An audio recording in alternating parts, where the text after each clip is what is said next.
Hello, welcome again to Consumed by Stars. Today we are starting at the bottom of 149.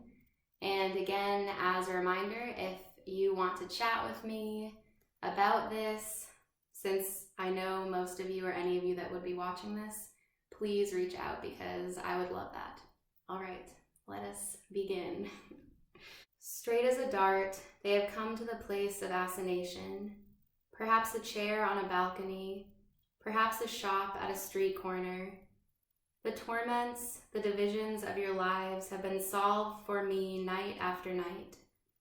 Sometimes only by the touch of a finger under the tablecloth as we sat dining. So fluid has my body become, forming even at the touch of a finger into one full drop, which fills itself, which quivers, which flashes, which falls in ecstasy. I have sat before a looking glass, as you sit writing, adding up figures at desks. So before the looking glass in the temple of my bedroom, I have judged my nose and my chin, my lips that open too wide and show too much gum. I have looked, I have noted, I have chosen what yellow or white, what shine or dullness, what loop or straightness suits. I am volatile for one, rigid for another, angular as an icicle in silver, or voluptuous as a candle flame in gold. I have run violently like a whip flung out to the extreme end of my tether. His shirt front, there in the corner, has been white, then purple. Smoke and flame have wrapped us about. After a furious conflagration, yet we scarcely raised our voices, sitting on the hearth rug as we murmured all the secrets of our hearts as into shells, so that nobody might hear in the sleeping house.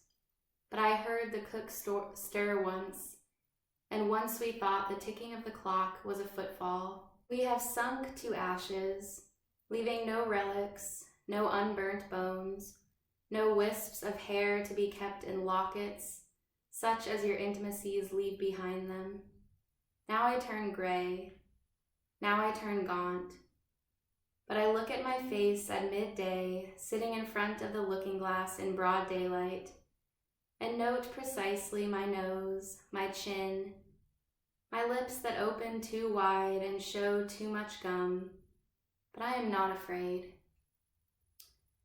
There were lampposts, said Rhoda, and trees that had not yet shed their leaves on the way from the station. The leaves might have hidden me still, but I did not hide behind them. I walked straight up to you instead of circling round to avoid the shock of sensation as I used. But it is only that I have taught my body to do a certain trick. Inwardly, I am not taught. I fear, I hate, I love, I envy, and despise you. But I never join you happily. Coming up from the station, refusing to accept the shadow of the trees and the pillar boxes, I perceived, from your coats and umbrellas, even at a distance, how you stand embedded in a substance made of repeated moments run together, are committed, have an attitude with children, authority, fame, love, society, where I have nothing. I have no face. Here in this dining room, you see the antlers and the tumblers, the salt cellars, the yellow stains on the tablecloth. Waiter, says Bernard. Bread, says Susan. And the waiter comes, he brings bread. But I see the side of a cup like a mountain and only parts of antlers, and the brightness on the side of that jug like a crack in darkness with wonder and terror. Your voices sound like trees creaking in a forest. So with your faces and their prominences and hollows, how beautiful, standing at a distance, immobile at midnight against the railings of some square. Behind you is a white crescent of foam, and fishermen on the verge of the world are drawing in nets and casting them. A wind ruffles the topmost leaves of primeval trees. Yet here we sit at Hampton Court. Parrots shrieking break the intense stillness of the jungle. Here the trams start. The swallow dips her wings in midnight pools. Here we talk. That is the circumference that I try to grasp as we sit together. Thus I must undergo the penance of Hampton Court at 7:30 precisely. But since these rolls of bread and wine bottles are needed by me, and your faces with their hollows and prominences are beautiful, and the tablecloth and its yellow stain, far from being allowed to spread in wider and wider circles of understanding, that may at last, so I dream, falling off the edge of the earth at night when my bed floats suspended, embrace the entire world, I must go through the antics of the individual. I must start when you pluck at me with your children, your poems, your chilblains, or whatever it is that you do and suffer, but I am not deluded. After all these callings hither and thither, these pluckings and searchings, I shall fall alone through this thin sheet into gulfs of fire, and you will not help me. More cruel than the old tortures, you will let me fall, and will tear me to pieces when I am fallen. Yet there are moments when the walls of my mind grow thin, when nothing is unabsorbed, and I could fancy that we might blow so vast a bubble that the sun might set and rise in it, and we might take the blue of midday and the black of midnight, and be cast off and escape from here and now. Drop upon drop, said Bernard. Silence falls. It forms on the roof of the mind and falls into pools beneath, forever alone, alone, alone. Hear silence fall and sweep its rings to the farthest edges, gorged and replete, solid with middle-aged content. I, whom loneliness destroys, let silence fall, drop by drop.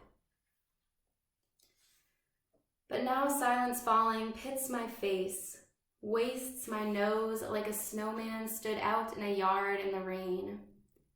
As silence falls, I am dissolved utterly and become featureless and scarcely to be distinguished from another. It does not matter. What matters? We have dined well. The fish, the veal cutlets, the wine have blunted the sharp tooth of egotism. Anxiety is at rest. The vainest of us, Louis perhaps, does not care what people think. Neville's tortures are at rest. Let others prosper, that is what he thinks. Susan hears the breathing of all her children safe asleep. Sleep, sleep, she murmurs. Rhoda has rocked her ships to shore. Whether they have foundered, whether they have anchored, she cares no longer. We are ready to consider any suggestion that the world may offer quite impartially. I reflect now that the earth is only a pebble flicked off accidentally from the face of the sun, and that there is no life anywhere in the abysses of space. In this silence, said Susan, it seems as if no leaf would ever fall or bird fly. As if the miracle had happened, said Ginny, and life were stayed here and now. And, said Rhoda, we had no more to live. But listen, said Louis, to the world moving through abysses of infinite space. It roars. The lighted strip of history is past in our kings and queens. We are gone. Our civilization, the Nile, and all life. Our separate drops are dissolved. We are extinct, lost in the abysses of time, in darkness. Silence falls, said Bernard. But now listen. Tick, tick, hoot, hoot. The world has hailed us back to it. I heard for one moment the howling winds of darkness darkness as we passed beyond life. Then tick, tick, the clock. Then hoot, hoot, the cars. We are landed. We are on shore. We are sitting, 6 of us, at a table. It is the memory of my nose that recalls me. I rise. Fight, I cry, fight, remembering the shape of my own nose, and strike with this spoon upon this table pugnaciously. Oppose ourselves to this illimitable chaos, said Neville, this formless imbecility. Making love to a nursemaid behind a tree, that soldier is more admirable than all the stars. Yet sometimes one trembling star comes in the clear sky and makes me think the world beautiful, and we maggots deforming even the trees with our lust. Yet Louis, said Rhoda, how short a time silence lasts. Already they are beginning to smooth their napkins by the side of their plates. Who comes, says Ginny, and Neville sighs, remembering that Percival comes no more. Ginny has taken out her looking glass. Surveying her face like an artist, she draws a powder puff down her nose, and after one moment of deliberation, has given precisely that red to the lips that the lips need. Susan, who feels scorn and fear at the sight of these preparations, fastens the top button of her coat and unfastens it. What is she making ready for? For something, but something different. They are saying to themselves, said Louis, it is time. I am still vigorous, they are saying. My face shall be cut against the black of infinite space. They do not finish their sentences. It is time, they keep saying. The gardens will be shut. And going with them, Rhoda, swept into their current, we shall perhaps drop a little behind. Like conspirators who have something to whisper, said Rhoda. It is true, and I know for a fact, said Bernard, as we walked down this avenue, that a king, riding, fell over a molehill here. But how strange it seems to set against the whirling abysses of infinite space a little figure with a golden teapot on his head. Soon one recovers beliefs in figures, but not at once in what they put on their heads. Our English past, 1 inch of light. Then people put teapots on their heads and say, I am a king. No, I try to recover, as we walk, the sense of time. But with that streaming darkness in my eyes, I have lost my grip. This palace seems light as a cloud set for a moment on the sky. It is a trick of the mind to put kings on their thrones, one following another, with crowns on their heads, and we ourselves walking 6 abreast. What do we oppose with this random flicker of light in us that we call brain and feeling? How can we do battle against this flood? What has permanence? Our lives too stream away, down the unlighted avenues, past the strip of time, unidentified. Once Neville threw a poem at my head. Feeling a sudden conviction of immortality, I said, I too know what Shakespeare knew. But that has gone. Unreasonably, ridiculously, said Neville, as we walk, time comes back. A dog does it, prancing. The machine works. Age makes hoary the gateway. 300 years now seem no more than a moment vanished against that dog. King William mounts his horse wearing a wig, and the court ladies sweep the turf with their embroidered panniers. I am beginning to be convinced as we walk that the fate of Europe is of immense importance, and, ridiculous as it still seems, that all depends on the Battle of Blenheim. Yes, I declare, as we pass through this gateway, it is the present moment. I am become a subject of King George. While we advance down this avenue, said Louis, I leaning slightly upon Ginny, Bernard arm in arm with Neville, and Susan with her hand in mine, it is difficult not to weep, calling ourselves little children, praying that God may keep us safe while we sleep. It is sweet to sing together, clasping hands, afraid of the dark, while Miss Curry plays the harmonium. The iron gates have rolled back, said Ginny. Time's fangs have ceased their devouring. We have triumphed over the abysses of space, with rouge, with powder, with flimsy pocket handkerchiefs. I grasp, I hold fast, said Susan. I hold firmly to this hand, anyone's, with love, with hatred, it does not matter which. The still mood, the disembodied mood is on us, said Rhoda, and we enjoy this momentary alleviation. It is not often that one has no anxiety, when the walls of the mind become transparent. Wren's palace, like the quartet played to the dry and stranded people in the stalls, makes an oblong.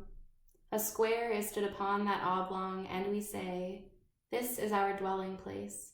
The structure is now visible. Very little is left outside. The flower, said Bernard, the red carnation that stood in the vase on the table of the restaurant when we dined together with Percival, is become a 6-sided flower made of 6 lives. A mysterious illumination, said Louis, visible against those yew trees. Built up with much pain, many strokes, said Ginny. Marriage, death, travel, friendship, said Bernard, town and country, children and all that, a many-sided substance cut out of this dark, a many-faceted flower. Let us stop for a moment. Let us behold what we have made. Let it blaze against the yew trees. One life, there, it is over, gone out. Now they vanish, said Louis. Susan with Bernard, Neville with Ginny, you and I, Rhoda, stop for a moment by this stone urn. What song shall we hear now that these couples have sought the groves? And Ginny, pointing with her gloved hand, pretends to notice the water lilies. And Susan, who has always loved Bernard, says to him, my ruined life, my wasted life. And Neville, taking Ginny's little hand with the cherry-colored fingernails by the lake, by the moonlit water, cries, love, love. And she answers, imitating the bird, love, love? What song do we hear? They vanish towards the lake, said Rhoda. They slink away over the grass furtively, yet with assurance as if they asked of our pity their ancient privilege, not to be disturbed. The tide in the soul, tipped, flows that way. They cannot help deserting us. The dark has closed over their bodies. What song do we hear? The owls, the nightingales, the wrens, the steamer hoots, the light on the electric rails flashes. The trees gravely bow and bend. The flare hangs over London. Here is an old woman, quietly returning, and a man, a late fisherman, comes down the terrace with his rod. Not a sound, not a movement must escape us. A bird flies homeward, said Louis. Evening opens her eyes and gives one quick glance among the bushes before she sleeps. How shall we put it together, the confused and composite message that they send back to us? And not they only, but many dead, boys and girls, grown men and women, who have wandered here, under one king or another. A weight has dropped into the night, said Rhoda, dragging it down. Every tree is big with a shadow that is not the shadow of the tree behind it. We hear a drumming on the roofs of a fasting city when the Turks are hungry and uncertain-tempered. We hear them crying with sharp, stag-like barks, open, open. Listen to the trams squealing and to the flashes from electric rails. We hear the beech trees and the birch trees raise their branches, as if the bride had let her silken nightdress fall and come to the doorway saying, "Open, open." "All seems alive," said Louis. "I cannot hear death anywhere tonight. Stupidity on that man's face, age on that woman's, would be strong enough, one would think, to resist the incantation and bring in death. But where is death tonight?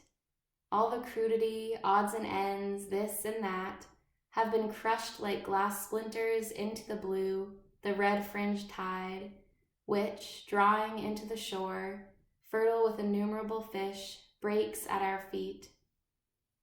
If we could mount together, if we could perceive from a sufficient height," said Rhoda, "if we could remain untouched without any support, but you disturbed by faint clapping sounds of praise and laughter, and I, resenting compromise and right and wrong on human lips, trust only in solitude and the violence of death, and thus are divided." "Forever," said Louis, "divided. We have sacrificed the embrace among the ferns, and love, love, love by the lake, standing like conspirators who have drawn apart to share some secret by the urn. But now look, as we stand here, a ripple breaks on the horizon. The net is raised higher and higher. It comes to the top of the water. The water is broken by silver, by quivering little fish. Now leaping, now lashing, they are laid on shore. Life tumbles its catch upon the grass. There are figures coming towards us. Are they men or are they women? They still wear the ambiguous draperies of the flowing tide in which they have been immersed. Now, said Rhoda, as they pass that tree, they regain their natural size. They are only men, only women. Wonder and awe change as they put off the draperies of the flowing tide. Pity returns as they emerge into the moonlight, like the relics of an army, our representatives, going every night, here or in Greece, to battle, and coming back every night with their wounds, their ravaged faces. Now light falls on them again. They have faces. They become Susan and Bernard, Ginny and Neville, people we know. Now what a shrinkage takes place. Now what a shriveling, what a humiliation. There was some noise downstairs, so I'm beginning again with that sentence. The old shivers run through me, hatred and terror. I feel myself grappled to one spot by these hooks they cast on us, these greetings, recognitions, pluckings of the finger and searchings of the eye. Yet they have only to speak, and their first words, with the remembered tone and the perpetual deviation from what one expects, and their hands moving and making 1,000 past days rise again in the darkness, shake my purpose. Something flickers and dances, said Louis. Illusion returns as they approach down the avenue. Rippling and questioning begin. What do I think of you? What do you think of me? Who are you? Who am I? That quivers again in the uneasy air over us, and the pulse quickens, and the eye brightens, and all the insanity of personal existence without which life would fall flat and die begins again. They are on us. The southern sun flickers over this urn. We push off into the tide of the violent and cruel sea. Lord, help us to act our parts as we greet them returning, Susan and Bernard, Neville and Ginny. We have destroyed something by our presence, said Bernard, a world, perhaps. Yet we scarcely breathe, said Neville, and spent as we are in that passive and exhausted frame of mind when we only wish to rejoin the body of our mother from whom we have been severed.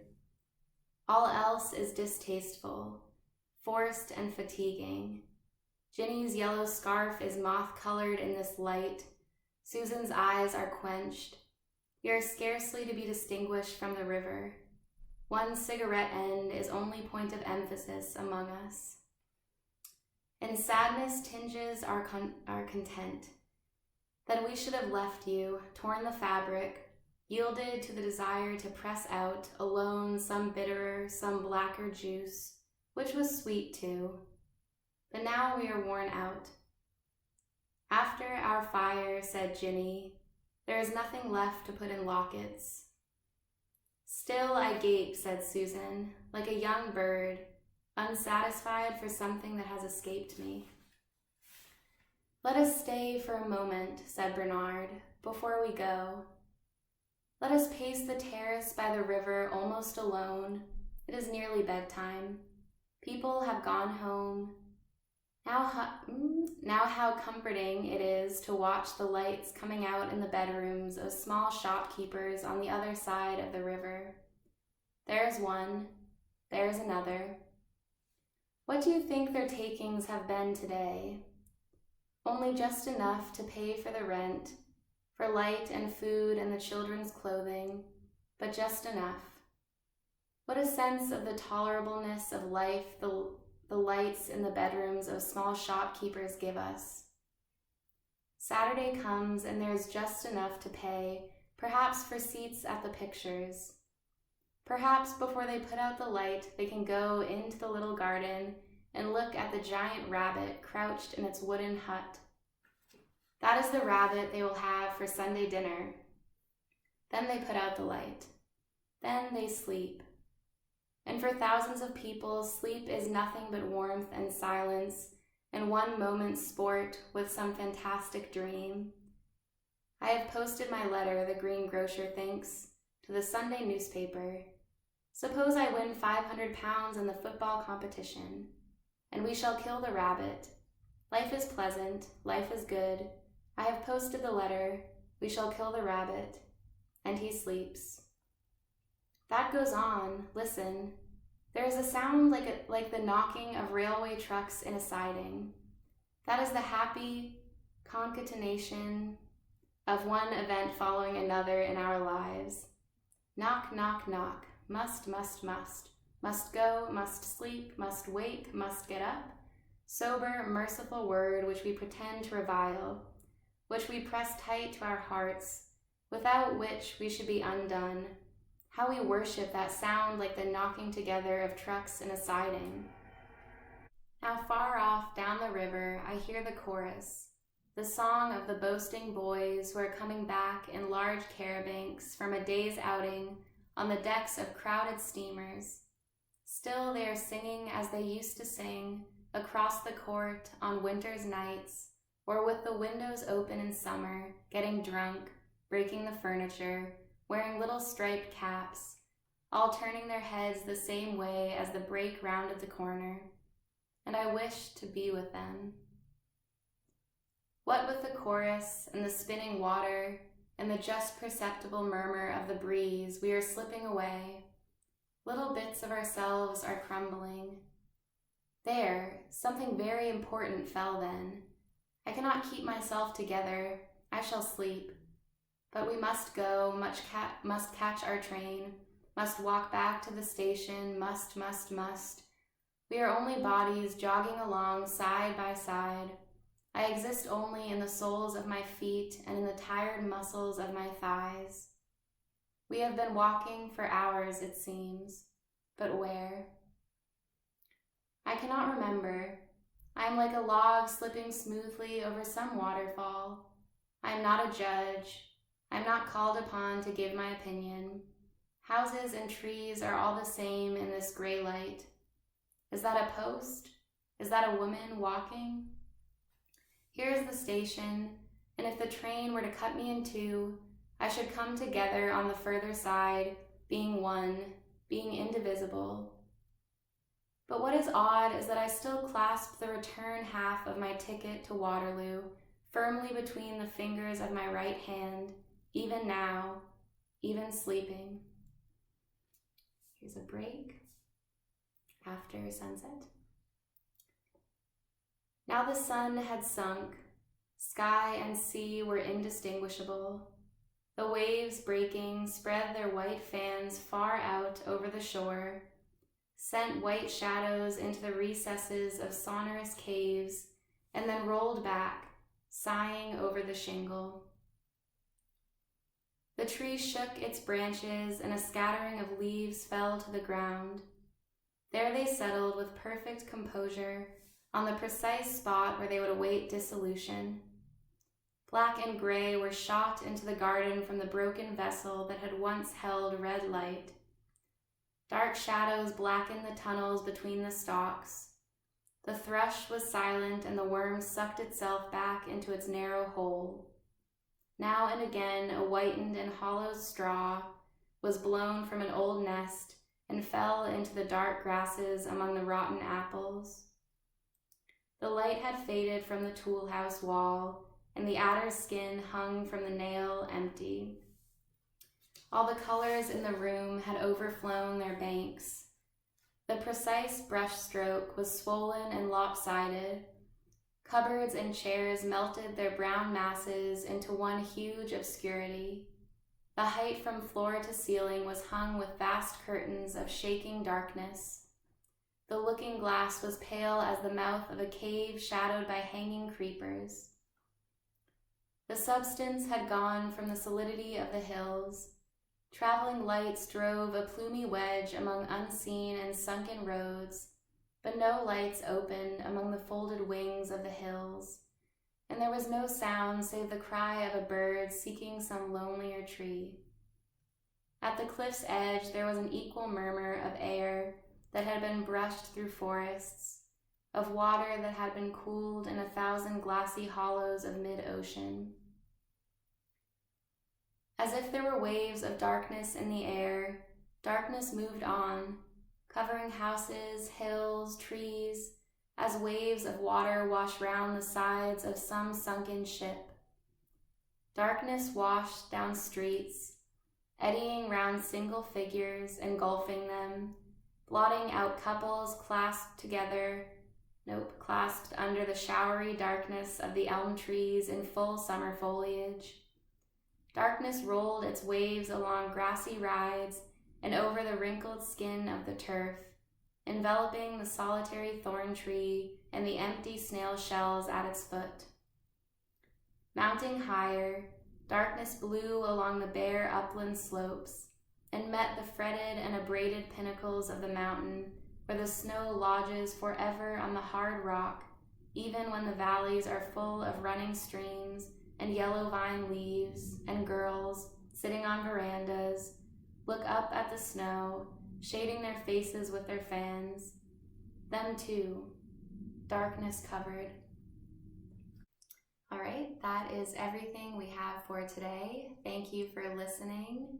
I hope you're getting something out of this, whether that just be the way the words sound and flow together, or if you relate to one of the characters or one of their recurrent thoughts resonates with you, whatever it may be. Hope it's an enjoyable experience. And I will be hopefully recording the final 40 pages over the next 2 or 3 days, and then I'll go back and record the first 50 because I recorded it in a very weird, backwards sort of way to match the way I was reading it before, if that made sense. So I hope you have a very lovely day, and I hope to see you soon. Goodbye.